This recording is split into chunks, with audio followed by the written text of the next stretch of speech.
Welcome to another episode of the THWIP. On today's episode, I'm going to be reviewing The Last of Us, Episode 1 and 2.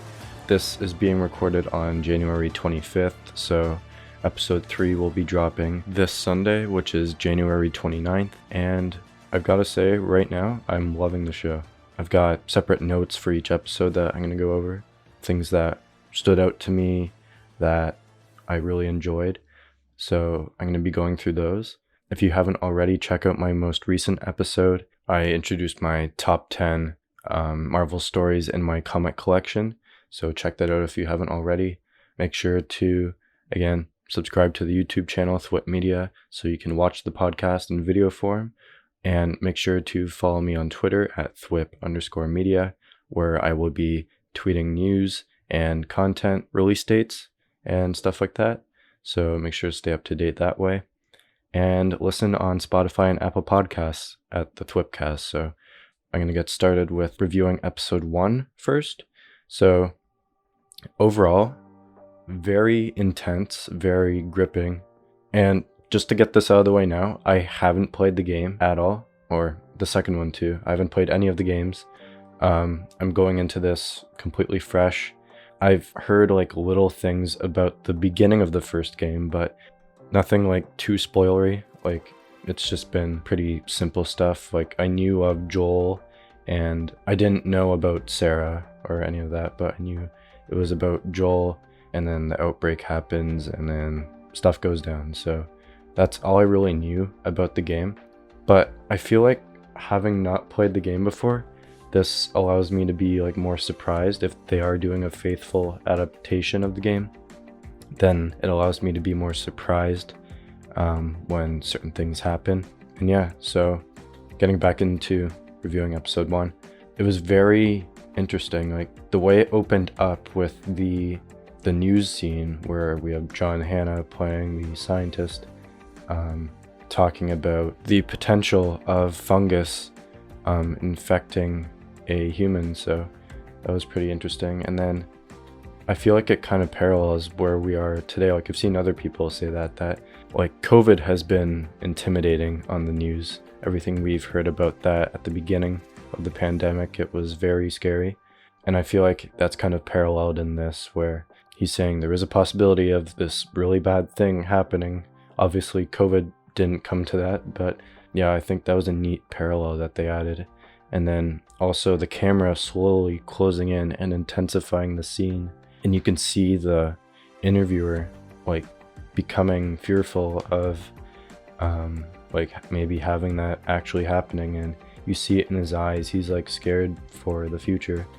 And then he just stops and he says, "We'll be back." And it cuts to black. And I had chills for that. So I thought the opening was very strong and very well shot and done. So that gripped me right away. And then we get Pedro Pascal as Joel. Seeing a southern Pedro Pascal is interesting, but he's very good as Joel. I really like him. Again, I can't really compare his portrayal to what he's like in the game, but he's very good in that role. He's like the father figure. He's protective. He's looking for his lost brother, Tommy, who is played by Gabriel Luna, who I think is a great actor too. But yeah, his character's really well done. There were some moments that were kind of freaky for me, like when Sarah is in the neighbor's house watching the old woman, and she's looking for, I think it was through her DVDs, in the background it's all blurry, but you see the old lady spazzing out, similar to what was happening when Sarah was in school. We see the kid's hand shaking, except the old lady was like fully shaking. And that was like the fact that you had that blurred out in the background. Obviously, like the subject in focus was Sarah, but having that in the background kind of distracted from what Sarah was doing.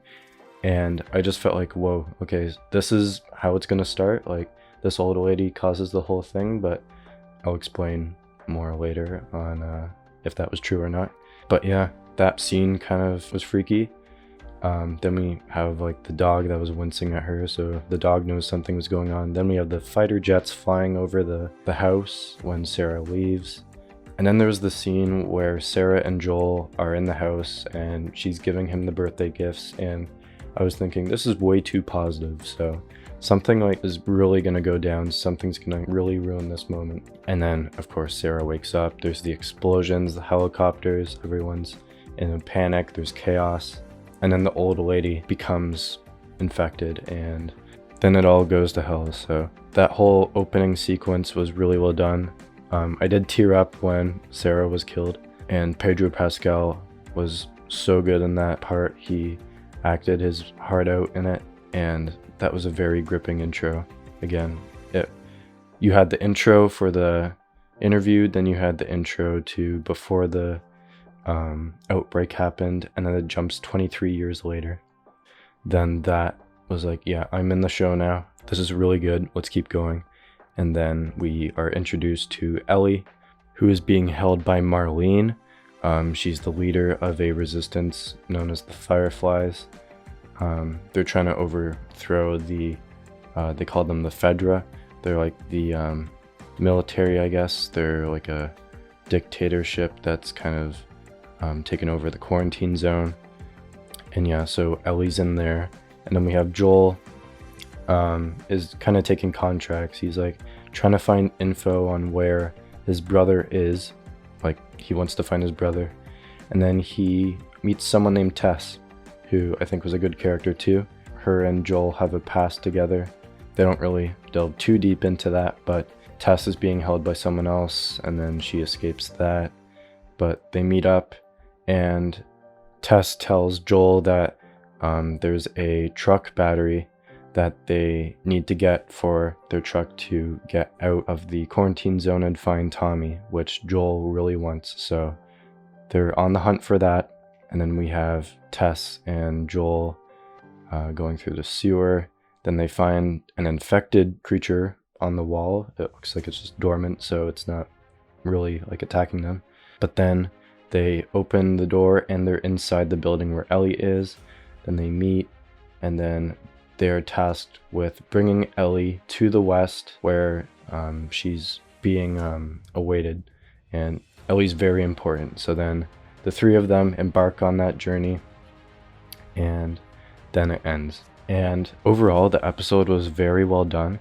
It's very well shot, very well written. It was written by Craig Mazin, who wrote the show Chernobyl. If you haven't watched that, I highly recommend it too. It's very well done. And then, of course, it's produced by Neil Druckmann, who directed the video game. So him and Craig Mazin worked together on the show. But yeah, Craig Mazin did a really good job with this episode. The cast is very good. I really like Pedro Pascal as Joel. Bella Ramsey as Ellie is very good. She's got the like wit and like rebellious side to Ellie. She doesn't like being told what to do. So I really like that. And yeah, Tessa's a good character. I'm really only familiar with Joel and Ellie from the game, again, having not played it. I realized that there would have been other characters in the game, but Joel and Ellie were the only ones I was familiar with. So yeah, it was interesting seeing other people. I'm interested to see who else can pop into this. I know Nick Offerman is in the show, so I know he's going to be showing up at some time. I'm pretty sure that's like episode 3. I think I've seen online people have said it's potentially episode 3. But yeah, episode 1, very solid, very good introduction to this world. And yeah, so now I'm going to talk about episode 2. Again, this had a very powerful intro too. It's kind of different than the first one. It opens on a doctor in Jakarta, Indonesia, being taken to a lab where there's a deceased woman that they need her to look at, and she was bit and there's like a strange substance inside, and the doctor then finds that there's roots growing in her throat, which would be from the fungus that is infecting her. Then she finds out that there were others that were infected that were then executed, so they didn't want to stop any further spread of the infection. But then she says, okay, the only way we're going to stop the spread of this is if we bomb the entire city with everyone in it. And after hearing that, I was like, wow, okay, she's got guts to pitch that right away. And then she requests to be with her family, and then it cuts and it does the intro. And again, that was a very powerful way to begin the episode, and it gripped me again. So then we fast forward to present day. We have Joel and Tess working with Ellie. Ellie does have a bite, so they think she's gonna become infected soon, but she's obviously resisting the infection to overtake her, so she seems fine. She does say that there's a Firefly camp with doctors that are working on a cure for the infection, which at the beginning the doctor says there is no vaccine. The only way to end this is by killing everyone. So obviously the doctors are trying to prove that she was wrong, and they're working on a cure. And then we see the city that they end up taking refuge in over the night, and the cinematography in this is amazing. I know obviously most of it is CGI, but it looks really good. And it was filmed in Calgary, Alberta, and they actually did use real life locations. Like the scene where they're on that like raised highway, that is a real location. And then the scene where they're walking down the street towards I think it's the Congress building. Every building on the side there is like taken straight from Calgary, just added roots and vines and stuff onto it to make it look ruined. And then obviously they added the Congress building at the end in post, but the cinematography is really well done. It really does look like they're in that ruined environment, and I guess Canada is a good place to shoot that too, because there's a lot of forestry in Alberta, and a lot of this seems like there's a lot of nature around the ruined area that they're in. It's Boston, so very well shot. And then we get into Ellie digging more into Joel's past, which he's resisting. He doesn't want to talk about it. And then we see a clicker horde in the street, and seeing that, I knew something later on was going to happen. Like, something's definitely going to happen where someone's going to mess up and all of those clickers are going to show up and try to attack them. And I'll get more into that later, but then they enter a museum and there's a clicker in there and they have to be super quiet. And that moment to me seemed just like a gameplay moment, and I'm sure it was in the game. But yeah, that whole sequence was really well done. The suspense and intensity of that was captured very well. And then we find out Ellie is bit again, but her bites aren't like overtaking her, so it makes it seem like she's immune to the infection, which is interesting, which means Ellie, I guess, is essential to what that cure could be. Like she is the cure. I don't know. But then we see Joel kind of start to become more attached to Ellie. Like they have these moments where they're talking, but then he stops and it looks like he's thinking like, this girl is in my care now. I'm gonna have to protect her like I did try to with my own daughter. So it seems like Joel is kind of realizing he has to become that father figure for Ellie and make sure she's safe, even though he acts like he doesn't care about her.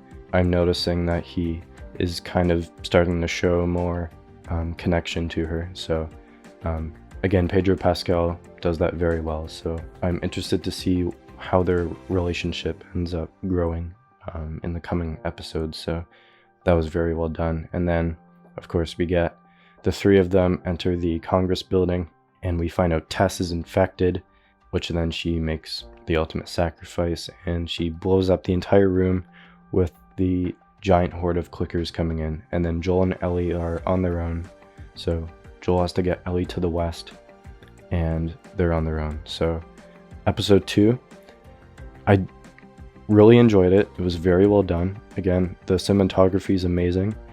The interactions between the characters are very well done. Again, Pedro Pascal as Joel is very good. Bella Ramsey as Ellie, and then Anna Torv as Tess was really good for the time that she was in the show.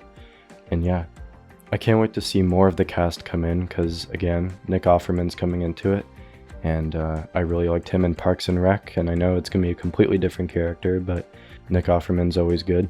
And yeah, so I'm interested to see where Joel and Ellie go on from here. We know Joel is tasked with taking Ellie to the west and protecting her.